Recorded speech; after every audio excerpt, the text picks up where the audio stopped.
Muy buenas a todos, somos Rote y Síncope. Muy buenas. Y hoy toca hablar de uno de los clásicos de los 90, Seven, película que desde aquí ya os tengo que decir que fue de mis favoritas de la infancia y que a día de hoy no ha envejecido nada de nada. No eres el único, Roten, la verdad que en eso no estás solo, porque creo que Seven marcó nuestra infancia o adolescencia para mucha gente y desde luego marcó un antes y un después en las películas de género policíaco o de thriller policíaco. Película de 1995 Ahí de queda. David Fincher, estadounidense, de 127 minutillos porque realmente se hace hasta corta, con un reparto impresionante, sobre todo en esa época. Brad Pitt, Morgan Freeman, el eterno policía que ya en el 95 ya quería jubilarse. Exacto, ya en esta película se quería jubilar y no lo consiguió.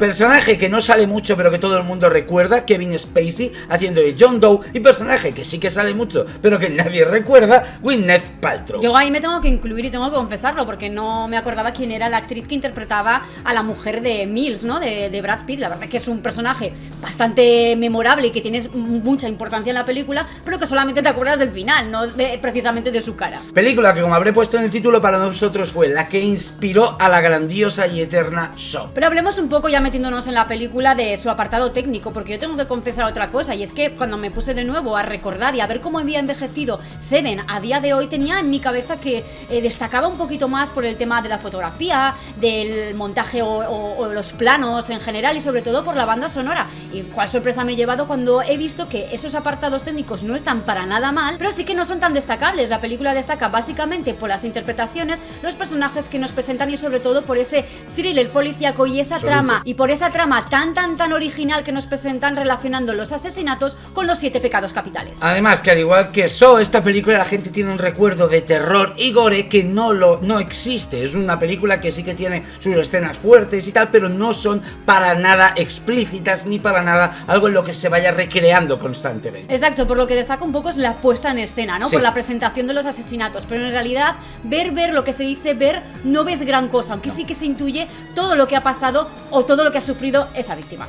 Vamos a dar por hecho que ya habéis visto la película y si no es el caso ya estáis tardando en verla. Básicamente la trama se centrará en 2 policías que están intentando tirar del hilo sobre una serie de asesinatos que recrean los 7 pecados capitales. Esta idea de los 7 pecados capitales creo que es la mayor genialidad y el punto más inteligente de toda la película. Es algo que no habíamos visto hasta ahora y que era muy fácil de llevar a la pantalla y de representar con un asesino en serie. Algo que conocemos, un concepto que conocemos todo el mundo, ya sea por algo místico, por cosas supersticiosas, simplemente por cultura o por sociedad, o simplemente por haberlo leído en algún libro, ya que muchos autores a lo largo de toda la historia han hablado de estos 7 pecados capitales que siempre están tentando la humanidad. Han hablado también otros tipos de artistas, músicos, pintores. Siempre la música, siempre se ha nombrado estos 7 pecados relacionados con algún ámbito de nuestra vida, así que era muy fácil llevarlo a la gran pantalla, el que a todo el mundo nos resultará de alguna forma siniestro. El primer pecado que encontramos es la gula, con esta imagen que todos recordamos, que incluso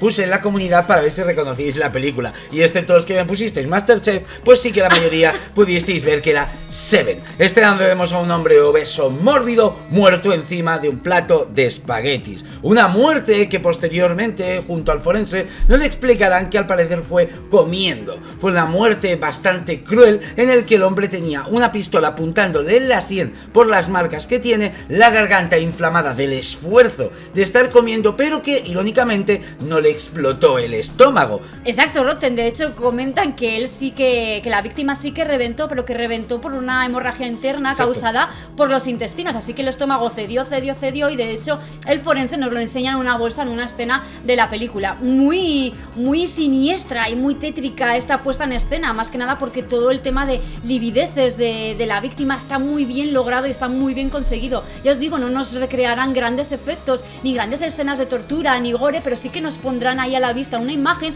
que se nos quedará grabada en nuestra retina, y creo que por estos detalles es recordada tanto Seven, y Seven está tanto en nuestras cabezas. Nuestro forense nos explicará que este hombre, después de desmayarse, al parecer recibirá una patada en el estómago, lo que hizo que ahora sí muriera por toda esa hemorragia interna. Vamos, que lo que en principio nuestros policías, nuestros detectives estaban pensando que podía ser o un suicidio, simplemente una muerte accidental, se convierte rápidamente en un asesinato, ya que esta víctima está sentada en la mesa con las manos atadas atadas, las piernas, los pies también atados y con la marca esa que descubren en la sien, lo que ya dan a entender que alguien le estaba apuntando con una pistola y por lo tanto obligándole a comer. Así que, en cierto modo, se estaba llevando a cabo una tortura basándose en la alimentación. Este pecado lo veremos escrito en grasa detrás de la nevera de la víctima, y al final de la película nuestro amigo John Doe, haciendo un pequeño salto del tiempo, explicará por qué ha matado a este hombre, y es que al parecer es la típica persona que la sociedad desprecia, el típico hombre gordo que si ves caminando por la calle señalas con asco, un hombre el cual ha sido poseído por la gula,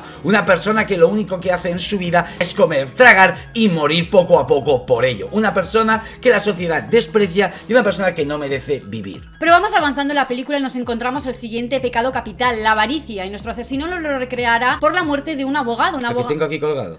Un abogado que la película ya nos mostrará como víctima, postrado en el suelo y al lado de una balanza donde parece que hay unos ciertos kilos de carne que han inclinado la balanza más hacia un lado que otro. Pronto nuestros detectives descubrirán que él mismo se ha visto obligado a automutilarse para poner su carne en esa balanza. ¿A qué os suena esto de los kilos? ¿A qué os suena esto de cortarse carne y ponerlo en una balanza? Dicho esto, este abogado, además de morir desangrado como nos cuentan, le obligarán a punta de pistola de nuevo a cortarse la parte del cuerpo que decida. Todo esto lo conoceremos posteriormente a raíz de la investigación y, como siempre, pues descrito en sangre, avaricia en el suelo, además del cuadro de su mujer como una especie de antifaz hecho de sangre mirándole fijamente. Por supuesto, este abogado nos explicará que no es trigo limpio y que en cierto modo se merecía esa tortura o esa muerte final tan fatal, y es que este abogado parece que era defensor de grandes delincuentes y que había sido capaz de hacer cualquier cosa por ganar determinados juicios y sobre todo ganar dinero, así que le va ni al pelo ese pecado de avaricia. El siguiente pecado creo que es el que más se recuerda y el más duro de toda la película, más cruel absolutamente, ya que encontraremos a Víctor, un hombre que ha estado postrado en una cama durante un año entero, 365 días, y hay una fotografía de cada día para demostrarlo. Este hombre es la pereza, además de ser un camello bastante conocido y pedófilo reconocido también. Para encontrar a este hombre, John Doe utilizó su mano cortada para fingir que era el asesino y que dieran con esa casa y lo encontrarán el día concreto que él quería. Como curiosidad os diré que este actor pesaba solo 43,5 kilos. David Fincher le dijo en broma: deberías adelgazarte más porque yo buscaba a alguien de unos 40 kilos. Sí. En forma de broma, pero es que el actor lo hizo. Perdió 3,5 kilos para este papel. Perdió todos esos kilos simplemente para unos segundos de escena, pero oye, hay que reconocer que menuda escena. Creo que es la escena más terrorífica, voy a catalogarla así, sin ser específicamente terror, que nos podemos encontrar en la peli. Es de lo más impactante, yo creo que es la escena que más miedo nos dio a todos. Básicamente porque te presentan a esta tercera víctima como precisamente una víctima, como alguien que está muerto y que de repente vuelve a la vida y respira. Y eso es lo que más miedo da de todo, que realmente esa persona lleva postrada en esa cama llagada y prácticamente momificada un año entero y que aún así está vivo. Quiero recordaros que no solo sobrevive, sino que el médico dice que va a sufrir un infierno lo que le queda de vida, que solo que le enfocaran con una linterna ya lo matarían, pero la película jamás nos dice si llega a morir, cosa que yo recordaba que sí, pero no, la pereza seguirá viva y en ese infierno el resto de su vida. Le da pereza hasta morir. Y con la puta hemos topado, un personaje que será la lujuria, una puta que al parecer John Doe nos comentará que además de ser una sucia y una guarra, irá contagiando el SIDA a todos sus clientes y a todo lo que se acueste con ella. Este personaje sí que directamente la vemos muerta en una cama, pero conocemos al cliente que fue obligado a matarla, gracias a un artefacto creado precisamente para John Doe que será como un consolador cuchillo, el cual habrán obligado a un cliente a ponerse y acostarse con ella mientras la mutila por dentro. La verdad que lo que vemos de esta escena, aparte simplemente la imagen, es la confesión un poco y el interrogatorio a este hombre que fue obligado a follarse a esa prostituta con ese artilugio y ese cuchillo entre sus piernas. Le vemos confesar totalmente afligido, llorando, sintiéndose mal, temblando, y simplemente esas declaraciones y esas palabras son las que un poco nos hacen imaginarnos un poco la escena en general. Este actor, curiosamente, curiosamente, y así en forma de curiosidad, pasó 2 días sin dormir y se hiperventiló antes de esa escena para darle realismo a ese agobio que vemos en la escena, porque realmente es increíble lo bien hecha que está esa escena y que no es solo maquillaje, sino que el pobre actor llevaba 2 días así. Así que esta película impacta tanto, Claro. es que es por estos pequeños detalles que traspasan la pantalla y que hacen esas declaraciones o esas escenas tan realistas. Sí. Y llegamos a la soberbia, quizás uno de los pecados capitales cuya tortura y cuya puesta en escena nos recuerda muchísimo a Saw. Y es que nos presentarán a una chica bastante guapa físicamente y que por dentro es bastante corrupta o es bastante sucia, no se quiere mucho por dentro y tampoco se deja mostrar hacia los demás como una bella persona. Así que nuestro amigo John Doe, nuestro asesino, decidirá darle a elegir un poco entre su belleza física y su interior. Y es que nuestro amigo John Doe nos presentará esto como realmente un juego de Saw. Ya os digo que esta es la más parecida, ya que nuestra amiga tendrá un bote de pastillas con pegamento en una mano y el teléfono con pegamento en la otra. Las normas son muy sencillas. Si quieres puedes tomarte esas pastillas. Hola, buenas, aquí me hice un lío cuando lo estaba explicando, os lo vuelvo a explicar. La trampa consiste en que John Doe le ha desfigurado la cara, entonces ella puede decidir si llamar por teléfono, pedir ayuda y vivir el resto de su vida desfigurada o tomarse esas pastillas, darse una sobredosis y morir. Al final esta mujer morirá con la cara desfigurada y desangrada. La verdad es que no nos explican mucho del todo esa escena, pero sí que nos dejan claro que es como un juego que John Kramer habría hecho en la peli de Saw. Creo que el sentido que le dan un poco a este asesinato, aparte pues la culpabilidad un Sí. poco de ser ella una soberbia, nos citan también una pequeña frase, un pequeño relato de algún libro de todos estos autores que están leyendo en relación a los 7 pecados capitales y literalmente cuenta alguna frase de si pediste ayuda, no sé qué, te desfigurarán la cara, ¿no? Algún proverbio de estos un poco más místicos o religiosos que tiene relación un poco con esta especie de tortura o juego que le dedica a esta chica. Y la envidia y la ira, pues ya sabéis, son nuestro protagonista y nuestro antagonista de la película. Kevin Spacey es la envidia, ya que repite durante toda la película, cada vez que habla con los policías, cómo envidia el trabajo de los policías y en concreto, cómo les admira y en concreto el trabajo de David Mills. Esto lo veremos en la última escena con Morgan Freeman descubriendo la cabeza de Gwyneth Paltrow en esa caja y nuestro personaje de Brad Pitt siendo la ira, el cual ya hemos ido viendo durante toda la película cómo cada vez está más nervioso,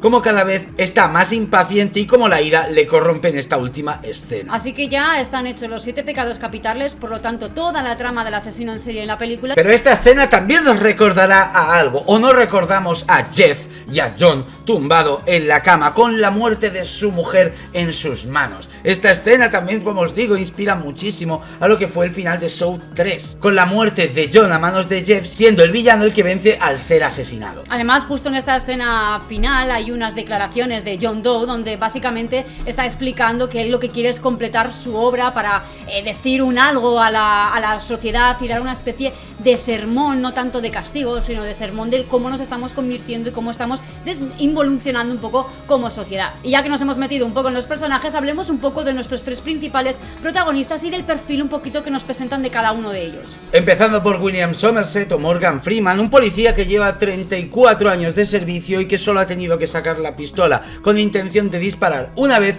y nunca llegó a disparar. Un hombre que en 7 días va a retirarse, va a jubilarse, a comprarse una cabaña en el bosque y a vivir en calma, porque está harto de las locuras de esta ciudad. Exacto, además eso lo vemos constantemente en sus pensamientos, en sus diálogos y simplemente en sus miradas y con cómo mira a su alrededor en la ciudad constantemente. Cada vez que él está en la calle básicamente estamos viendo un delito, un asesinato, a la policía actuando por una determinada cosa. Así que obviamente nos presentan ya un hombre cansado y sobrecargado, sobre todo mentalmente, de tener que vivir en un mundo así. Así que lo que quiere para su futuro es retirarse fuera de la sociedad y vivir totalmente en la apatía y la indiferencia de cómo está corrompido todo el mundo.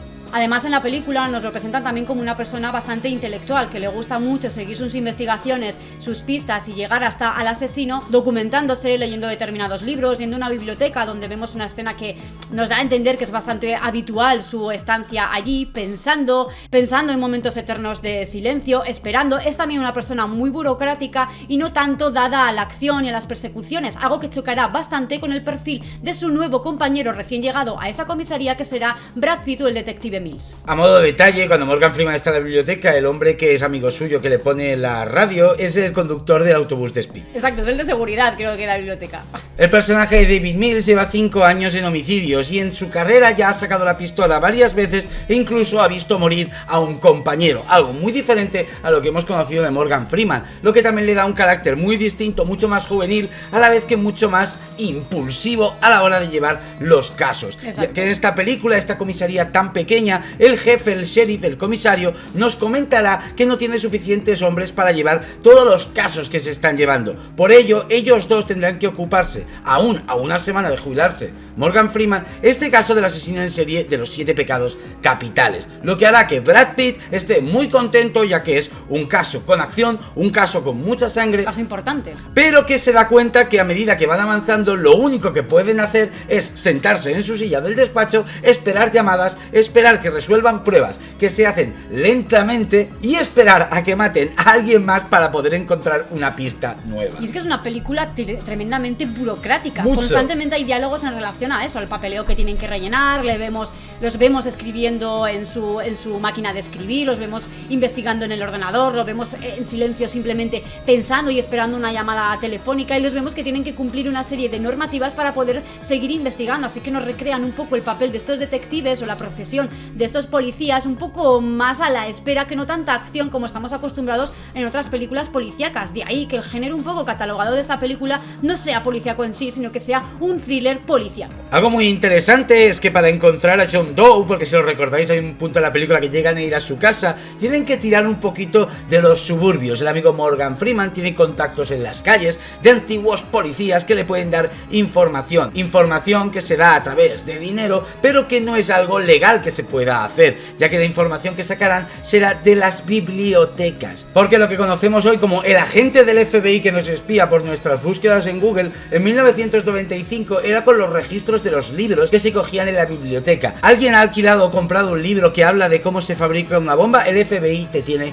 fichado. Lo que el amigo Morgan Freeman nos cuenta es que esta información es ilegal hacerlo, por eso no se puede utilizar luego en un juicio, pero sí que les sirve a la policía de información para investigar a ciertas personas. La verdad que una pista bastante tonta, ¿no? Viendo yo la película dije, vaya chorrada, que lo que os vais a entretener intentando tirar del hilo para llegar a vuestro asesino. Y fíjate, justamente ese es el motivo por el que llaman a la puerta de nuestro villano y donde conocemos a John Doe. Después de toda la persecución de Brad Pitt con Kevin Spacey corriendo por todo el edificio, etc., la única escena de acción que tiene toda la película, es increíble cómo aún así no pueden entrar en el apartamento de Doe hasta que no tengan pruebas de por qué están ahí, ya que Morgan Freeman nos recuerda que esa información la han sacado de Strangis, no tienen ninguna prueba, aún habiendo toda esa persecución para entrar en su apartamento. Así que Brad Pitt, en su impulsividad, veremos cómo tira la puerta abajo y ya está, ya podemos ver el apartamento desde fuera. Aquí es donde vienen un poquito esas diferencias entre los dos personajes que llevamos contando todo el rato. La verdad que sí, son un confrontamiento de perfiles y de personalidades totalmente diferentes, pero que en lo que respecta a este caso, pues encajan bastante a la perfección. Sí que es verdad que bajo mi punto de vista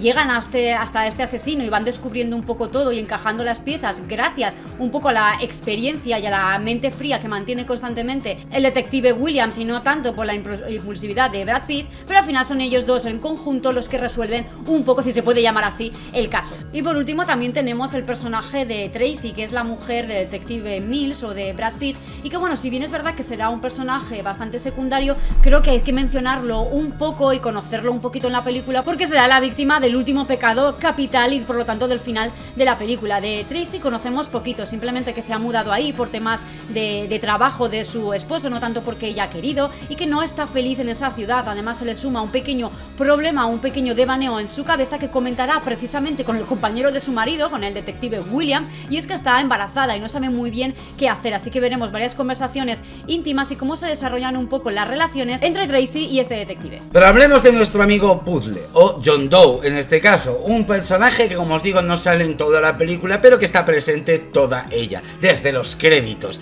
donde ya estamos viendo cómo se va rebanando las huellas dactilares, que al final de la película descubriremos que por eso no había ninguna escena del crimen. Claro, no había ni escenas de crimen y ni siquiera había en su casa, porque cuando hacen el registro de su casa tampoco son capaces de encontrar ninguna huella dactilar mutilar, y no es porque llevaba guantes, sino porque tuvo la delicadeza y la inteligencia de haberse cortado esas huellas. De ahí que el perfil un poco que hacen de asesino no sea una persona loca, como todo el rato el detective Mills está diciendo, sino que es alguien realmente inteligente y que tiene en su cabeza un motivo real y justo para hacer lo que hace. Un personaje que además escribe 2000 cuadernos, que en palabras del detective Somerset, que necesitaríamos a 50 hombres en turnos de 24 horas para que en 2 meses acabaran de leerse todos esos cuadernos. ¿Sabéis lo curioso? Que gastaron $15.000 y 2 semanas enteras en escribir esos cuadernos. Están puto escritos de verdad. Pero no solo, es una maravillosa. Pero no solo los que vemos en la película, sino que todos los que vemos cerrados en la película también realmente para la película se escribieron a propósito. No sé si una pérdida de tiempo, una genialidad o simplemente una forma de meterte de lleno en una película que tenía que impactar tanto y que traspasar tanto la pantalla. El amigo John Doe, cuando más lo conoceremos, será en ese momento final, en el desierto, donde lo llevan detrás del coche, donde le explicará un poquito que fue el elegido por un ente superior. Nunca habla de Dios directamente, pero sí que fue elegido para acabar con todas esas personas. Lo que el amigo Morgan Freeman le dirá que no es un mártir, porque disfrutó hacer todo eso. Lo que el amigo John Doe ya dirá, pues que obviamente mucha gente disfruta con su trabajo, que eso no es nada malo. Y no le explicará el motivo uno a uno de por qué cada uno de estos pecados merecía morir, con más razón o menos razón. En conclusión, básicamente, John Doe se cree un justiciero, y eso también nos recuerda obviamente a toda la trama y a todo el personaje de John Kramer, ¿no? Es inevitable un poco compararlos, porque además el discurso que tienen en ese coche y toda la conversación que tienen te hace entender un poco el propósito, el objetivo y la cierta justicia que intenta recrear John Doe con sus asesinatos. Sí que es verdad que aquí sí que lo podemos catalogar como asesino y de hecho como torturador, porque sí que está presente y se implica en cada una de estas muertes, pero su obra, completar su obra, es lo más importante. Me gusta mucho también el sentido tan equilibrado y tan mezclado que le han dado a este objetivo, porque en cierto modo creemos que es algo un poco más religioso, que le ha elegido un ser superior. Vemos determinadas escenas o habitaciones un poco decoradas con cruces, un poco más religiosas en la casa de John, pero también le vemos unos ciertos argumentos sociales, como que lo hace simplemente para limpiar la sociedad de gente totalmente despreciable y que simplemente está matando a los malos y haciendo justicia. Ya os digo que es un discurso muy entendible, muy parecido al que nos aleccionaba John Kramer en el show. Y alguien me dirá que no le recuerda esta escena, si la volvéis a ver, al amigo Eric Matthews hablando con John Kramer, con su hijo en la caja fuerte. Esa escena donde los dos están hablando y debatiendo sobre toda esta justicia moral. Obviamente John Doe y John Kramer son distintos, pero porque creo que es la evolución del asesino. Empezando desde Hannibal Lecter, un hombre que mataba con sus propias manos gente que él consideraba despreciable e inculta, pasando por el amigo John Doe, que sí que es verdad que él interviene bastante en las muertes, pero hace que esas personas se maten por su propio pecado, hasta llegar a John Kramer, donde es cierto que la hipocresía de John, ya hablamos de ella, pero sí que siempre es indirectamente como hace que estas personas mueran, además siempre dándoles la oportunidad de que puedan sobrevivir. Ha sido un poco la evolución de este thriller policíaco, ¿no? De este pequeño subgénero dentro del policíaco, que no se centra tanto en la acción, en las persecuciones ni en los tiroteos, sino que se centra un poco más en las investigaciones. De hecho, quiero recordar y quiero recalcar que nuestros dos protagonistas de Seven, los dos se definen a sí mismos como detectives, no tanto como policías, así que su labor obviamente estará más inclinada hacia investigar. Así que creo que Saw no nació indirectamente de Seven, sino que poco a poco se ha ido evolucionando y se ha ido construyendo el género por sí solo, añadiendo, mejor dicho, distintos detalles y diferentes cosas que simplemente hacen las películas y sus personajes asesinos más y más carismáticos, más y más implicables con el resto de la sociedad y sobre todo más entendibles. Han evolucionado un poco con nosotros, con nuestro concepto de la justicia, nuestro concepto de la moralidad, y por eso son películas tan equilibradas y que se mimetizan tan bien con el género del terror. Pero llegado a este punto, ¿qué nota le vas a poner a Seven? Yo le voy a poner un 10, un 1000 o un millón. Es un peliculón que, como he dicho al principio, marcó un antes, un después en el género, que no ha envejecido para nada mal después del montón de años que han pasado y que se puede ver perfectamente a día de hoy si nunca la habéis visto. Yo igual, yo le voy a poner un 11, o sea, de verdad, yo sabes que verla e incluso acordarme de todas las escenas y cada una de ellas y los diálogos, no de memoria, pero prácticamente me acordaba de todo. Es una película que jamás se puede olvidar. Seven, o los 7 pecados capitales, creo que se llamó en Latinoamérica, es una una película que de verdad está recomendada si os gusta mirar Seven, y si os gustó El silencio de los corderos, mirar Seven. Es como, sí, que son 3 películas que van unidas, Sí. ¿no? Que van un poco creciendo entre ellas y que poco a poco van cogiendo lo mejorcito de cada una de ellas y aportando nuevas cosas que se hagan un poquito más actuales. Y que decir, no hemos comentado nada, pero que hay que decir del final, ¿no? Un final que creo que también impactó mucho a la gente precisamente porque fue un final muy muy amargo, muy triste y muy cruel, donde no nos enseñan prácticamente nada, porque ni siquiera vemos la cabeza de la esposa de Mills, no vemos más que a Mills en un primer plano llorando y un poco a Morgan Freeman con esa cara de compungido, pensando qué es lo que ha pasado para que todo se haya dado la vuelta y el que lleve el control de absolutamente todo sea John Doe. Yo sé que mucha gente me ha dicho que Morgan Freeman se come la pantalla y que Brad Pitt lo hace muy mal en esta película a su lado. De verdad, no habéis visto la misma película que nosotros. O eso es que le tenéis una manía especial a Brad Pitt. Porque la interpretación de Brad Pitt en esta película, y sobre todo en esta última escena, esa escena donde intenta aguantar el dolor, el llorar, mirando serio al amigo John Doe, pero que no puede, de verdad esa escena merecía y merece a día de hoy todavía el Oscar al mejor actor secundario. Es que, de verdad que sí. Es que son personajes distintos, o sea, al final el personaje un poquito más líder y más experimentado es Morgan Freeman, entonces por eso puede dar un poco la sensación de que es él el que lleva la voz cantante, porque realmente la lleva en su papel dentro de la película de profesional, de detective. Sin embargo, Brad Pitt acaba de llegar, está prácticamente instalándose, entonces creo que esa es la sensación que se transmite a la película, no creo que tenga nada que ver con la capacidad interpretativa ni quién lo haga mejor o peor, creo que los dos están a la misma altura y se compenetran, de manera perfecta. Y volviendo de nuevo a la película, muy difícil el papel en el que se encuentra Brad Pitt. ¿Qué harías ahí? ¿Realmente matarías al asesino de tu mujer? Sí. ¿Serías capaz de hacerlo o no entrarías en su juego? ¿No le dejarías ganar, como le dice el detective Williams, y lo dejaría vivir para que fuese juzgado y llevado a la cárcel? Muy complicado. ¿Qué hubierais hecho vosotros? Creo que todos, la gran mayoría, nos hubiéramos dejado llevar por la ira, por la impulsividad y hubiéramos acabado matando al asesino de nuestro familiar. Por cierto, me gustaría que me dijerais si creéis que hay una cuarta película de evolución del cine policíaco después de Saw. O sea, empezamos con El silencio de los corderos, seguimos con Seven, llegamos a Saw, y si hubo una que continuara esta estela mejorando la fórmula un poquito más. A mí no me viene ninguna, pero quizá vosotros sí. A mí tampoco la misma, pero quizás hasta entre medio de Seven y de Saw hay alguna que se nos está escapando. Sí, pero Anticorper no es tan conocida ni comercializada como para entenderla dentro de esta cadena evolutiva. Pero quizá vosotros la conocéis, así que nos lo dejáis en la caja de comentarios a la vez que vuestra opinión de la grande Seven. ¿Y cuál es vuestro pecado capital? No te lo he preguntado, ¿cuál es el tuyo? El mío es la pérdida, sin duda. El mío la lujuria, absoluto, sin seguro. duda. Así que dicho esto, ¿no tienes nada más que añadir? Nada, Marroten. Muchas gracias a todos los que habéis llegado hasta aquí, a los miembros, a los patrons, a los nuevos subs, a los de siempre, a la Snaf que me está pisando el teclado. Miraba que no lo hubiese parado. No me acuerdo a quién más, a Síncope, gracias. Como siempre, Tirroten. A David Fincher, a Brad Pitt, a Morgan Freeman y a John Doe. Y nos vemos, así que nos vemos en la siguiente. Venga, Ur.